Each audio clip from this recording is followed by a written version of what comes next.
in today's video I talk about how to fix Discord stream no audio problem. So the answer is easy. Just go to the settings and then scroll down to the apps section and then go to the search and search Discord, and next go to the storage, and here you will find this clear cache option. Click on it. Now you can go check it if it worked, and if it didn't you can try to restart your phone or turn the Wi-Fi off and on, or the Bluetooth or the iPlane mode.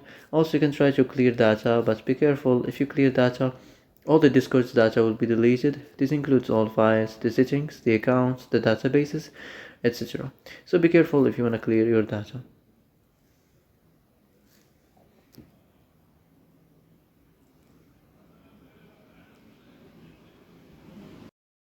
So that's it for today's video. I hope this is the answer you've been looking for.